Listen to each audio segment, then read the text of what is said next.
if you're starting off a new email, a secondary email, starting from scratch, this is the video for you. My name's Connor.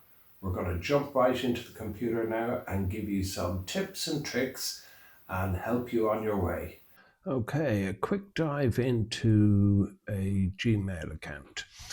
So this is the starting off with Gmail when you're opening an account from fresh or creating a new account if you wanted a secondary account. First of all, if you create a Google account and go to Gmail, you will be asked for your name, surname, some basic details, and your phone number. Now, you can create a name for your Google account at gmail.com, and if it's already taken, it will suggest other names that aren't taken. So you can keep trying a few. Once you've created your account, you'll be led to your opening page in Gmail, which looks like this. So what we have here, I'm just going to go to the inbox there. Google are very good at organizing email, and obviously they're one of the best search engines in the world. So they're very good at what they do. You have primary, promotion, and social tabs up the top. So already as your email comes in, it gets organized into those three particular areas. Social being your Facebook and Instagram and updates like that. Promotions are generally, as they say, promotions and newsletters and all that type of thing. And then your primary email is here. So down the left-hand side, we have further categories from inbox start, snooze, sent drafts, and etc.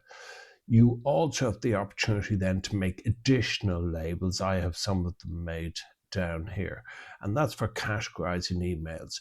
What we're trying to achieve here today is trying to keep this as simple as possible and to reduce as much noise in our inbox by separating email as it comes in. The aim is to keep our inbox empty. So that's to empty our mailbox, empty our postbox daily or whenever that suits you, and to keep it empty and file away what we don't actually need and put it into areas for action as well as everything else. So there's a couple of things we can start with. You can create, as I say, labels down here. You do that by hitting the plus mark beside the label. So I'm going to create just two very quick labels here, which we will call action, is one that I would use on a regular basis. And then another one which I would also use would be follow up. Now, the main reason for those two labels is to separate that I can very quickly decide what needs action as quick as possible and what is awaiting more information that I need to follow up on. Now, if I want to file away some of those emails, there's numerous ways of doing it. So I can take that email and I can actually drag and drop it by holding my left mouse button down on the email and drop it into the relevant folder. I can also right click on the email and go down to just over halfway to the move button there and then pick the folder I want to put it into. Now, one of the things with the actual folders is you can have subfolders within any of those folders, and I'll show you how to do that now in a moment. You can also decide that when you have the email highlighted, you can shoot up the top here to just beside the three dots to the Move To folder, and that's another method of moving and filing away your emails. So back to just creating a subfolder, I could turn around and create a new label here and just under another label. So if I want to do long term follow up. If I want to create a folder within follow-up, I can actually hit the nest label button there and then select the folder I want to have a subfolder for. That's very handy for things like personal, where you will have a lot of things within personal. So you could have a whole bunch of folders in there. You will see that there is folders within folders by the drop down arrow at the side of a label. So if I hit that, it collapses it and you don't see the subfolders within there. Hit it again and you'll see the subfolders. So that's a quick way of creating email. One of the other things that you can do with inbox emails is you can decide to, obviously you can delete an email straight away, or you could decide that this type of email, let's say this email here, is not something I need to deal with right away. So I can actually hit, which is a super option, the snooze button. Now that allows me to dismiss the email for any period of time. I can select a date and time, or I can just decide that no, I'm going to deal with that next week. That now gets rid of it out of the email. I can highlight a whole bunch of emails if I wish. So where they're all to do primarily with the same project, I can just tick the box up here, which highlights all email. And then I can decide to turn around and move all of those. So I'll just go to move and then decide where I'm actually going to move them to. So now they've been filed away. So now we have a nice clean empty box. If we did want to have an overview and to look at all those emails and you couldn't remember a particular email as to where you put it, you have two functions. You have a fantastic search box up the top, or you can go back to all mail here, which will show you all your email. Yeah. So back to our inbox, which is empty. Now, one of the other things that we can actually do is when we're composing emails, if we go up to the top left hand button here, you have a compose button. You press on that and then you can fill out your email. Now, I already have one filled out, which just to save some time. So I'm going to close that. The one that I've already started is saved in drafts. It's highlighted there in bold and it has the number 1 beside it, which means that there is one email in drafts that was never sent. So I'm going to open that up there quickly. Now you notice that I don't have any recipients typed in there. The reason for that is that I leave typing in the recipient's name until the end of the email when I'm ready to send it. The reason I do that is it saves me accidentally hitting the send button before the email is complete, and it gives me the opportunity to go over the email once more before I send it. So that's just a trick I use, and it just saves emails accidentally being sent. So let me know in the comments if you would find that tip handy. Now, when you're typing in your recipients, you'll notice you have a CC and a BCC here. Now, just to explain the difference between the two of them, CC stands for carbon copy. Now, when you're sending an email to a particular recipient, like an old-fashioned memo, that you have the recipient and then you can copy that email into a whole bunch of people. Those people will all see who has got a copy.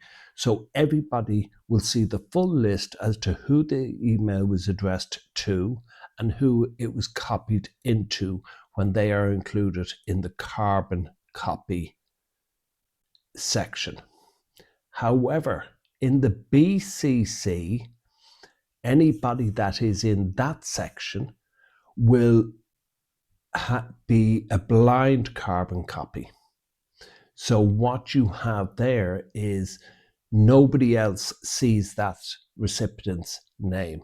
Now that's important, and it's something that a few people get wrong now and again, where they include everybody in a CC list, but it means that everybody else can see everybody else's email address and who it went to. Whereas if they BCC, that's your blind carbon copy. So I hope that's helpful. In our subject line, it's important to put what's relevant to the recipient when they receive it, so they can see at a glance what subject and what project that relates to. You'll see down here that we have a very brief email context in the context window. Now you have numerous opportunities to change all of that because Google include a complete editing suite down here for your email. So very quickly within each email, you can change the typeface. You can change whether you want it bigger or smaller. You can change whether it's bold, italic, underline. You can change the color of the text, the background color. You can change the color of the text itself. You can justify to the left and right. You can make a bullet list. So you get the message that there is so much you can actually do here to really enhance that email, so it becomes so much more productive and enticing for the person to read and to open. You can also, down further, as you see, I've included a couple of emojis there. So down the bottom line, you have options such as formatting options, adding attachments, adding a link, and then you have the likes of your emoji button, which we went on to there. We put a couple of emojis in. You can add from Google Drive. You can add an image, which is important at times, and you can add signatures. Now you'll see that we have a signature down here, and it's only a brief signature, but in some cases you would have long signatures, disclaimers and things like that at the bottom of an email warning people as to who the email is distributed to and not to read it and so on and so forth. So to enable those signatures, and I'll just minimize that email for a moment, what you do is you go up to your cogwheel, so your little standard cogwheel, which is a symbol for settings, is up the top here. So if we click on that and we go to all settings, you can scroll all the way down until you see signatures here. So where you see signatures there, you'll see that I have a number of signatures set up.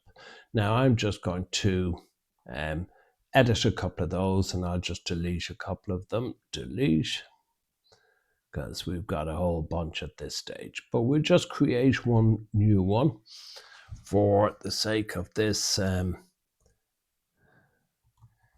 Gmail. And we'll just call it training. Big and bold. So that's the name of the signature. And in the body, which is just over to the right, we will call it new signature.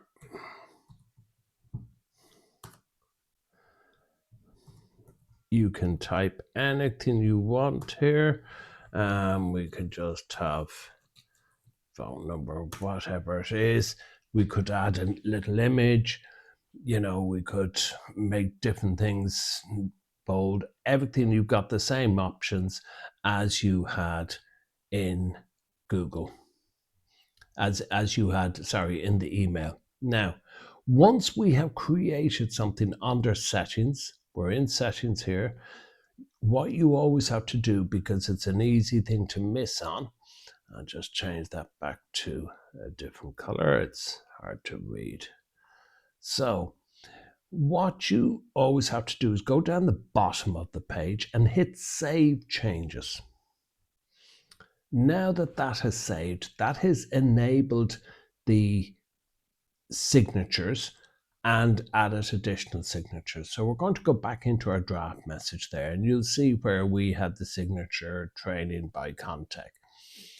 If I go down to the insert signature, which is just down the bottom to the left, to the right hand side of the send button, and I click on that, I have a whole range of signatures here. So I can very quickly change it to another signature as we did there. Now I can still edit that, but at least it's there as a template.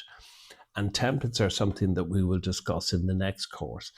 But that's the basis of organizing your email, keeping your email box empty, trying to stay on top of what comes in and keep an organized section here.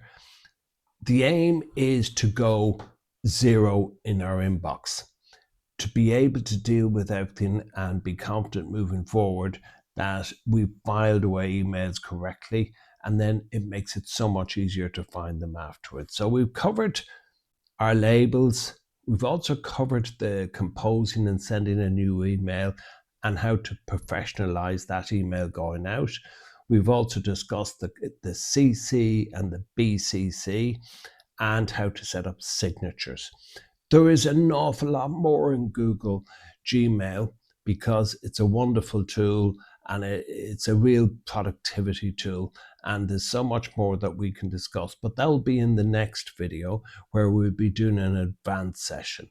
So look out for that video because I think you'll find it very, very helpful.